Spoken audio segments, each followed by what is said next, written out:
Hi, my name is Darren. I am one of the insurance specialists at Crosswinds Insurance Agency. Today, I am talking about audits. Now, you're probably asking, audits are, something you see in accounting and whatnot. How does that affect my insurance overall? Two of the biggest coverages that you'll probably run into on a commercial level is going to be your general liability and your workers' comp. Audits are a way that your insurance provider is going to try and reconcile their exposure. What I mean by exposure is basically, in layman's terms, how much money did you make in relation to your general liability policy, like your overall revenues for the year, or for your workers' comp policy, what was your payroll expense, to your employees or subcontractors or both. When an insurance company audits you, and trust me, they will, it's going to be every year, they're trying to see whether or not you owe them money. One of the things we like to do, especially me, when it comes to these, we want to make sure that everything is as correct as possible to keep as much money as we can in your pockets. When it comes to your general liability, with relation to said audits, like I said, your revenues, your overall revenues for the year is pretty much going to be the main determining factor. We like to say that you might want to err on the side of caution, almost inflating your revenues, just so that when the audit does come at the end of the year, one thing, you won't owe the insurance company money, and you might actually get a refund in excess that you paid over, which is something that we always strive to do. Say you're talking to your insurance agent, right? You own a bakery. You need your GL policy, your general liability insurance. They ask you, what do you project your sales are going to be for the year? You tell them $80,000. At the end of the period, turns out you had $160,000 worth of revenue for that year. Your insurance company is going to audit you and say, hey, guess what? We only provided you $80,000 worth of coverage and you made $160,000.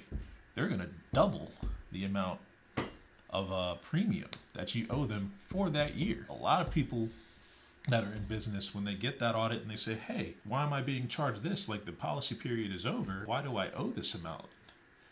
It's because prior to that, when you were first setting up the policy, you didn't give yourself that enough of a cushion for what the audit was eventually going to find. You want to make sure that your projections for your revenue for the year are as accurate as possible, just to avoid a situation where you end up owing the insurance company even after the policy period has already ended. This happens whether or not you had a claim. Just kind of preparing you as a business owner for what to expect. Now, the second portion of audits is more so related to the workers' comp component.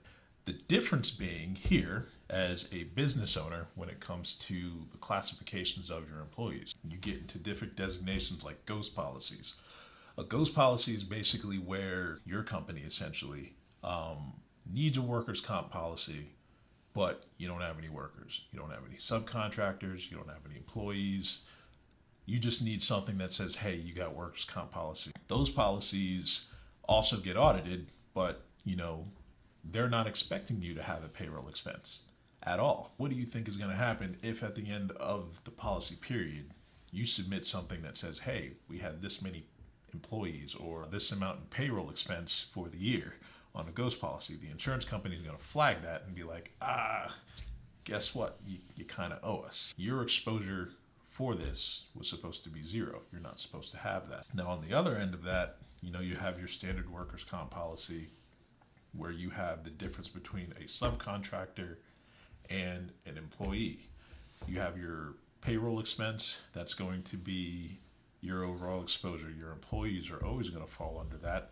A subcontractor, however, can fall under that as well, unless they can provide a certificate of insurance showing that they have their own workers' comp coverage, in which case, as long as you are the certificate holder of that, you can actually write off all those payments paid to that subcontractor. That overall lowers your exposure, meaning lower premiums for you when it comes to workers' comp. Say that you have a subcontractor doing work for you and they don't have a workers' comp policy.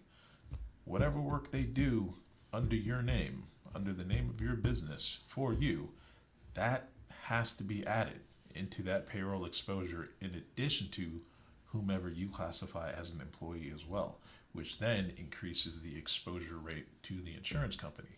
They're going to come back, they're going to try and take their pound of flesh for any increase that they see, from what was initially projected at the beginning of the policy period. Here at Crosswind, basically, we want to prepare you for that situation. Keep as much money as we can in your pockets, and just making sure that you have the proper information, the most accurate figures, the most accurate payroll expenditures, revenue for the year, and even try to assist if we can actually help you even with projections, not necessarily telling you how to run the business, but just kind of preparing you for what to expect. We have experts ready to assist you. We'll do our best to make sure that you come out on top.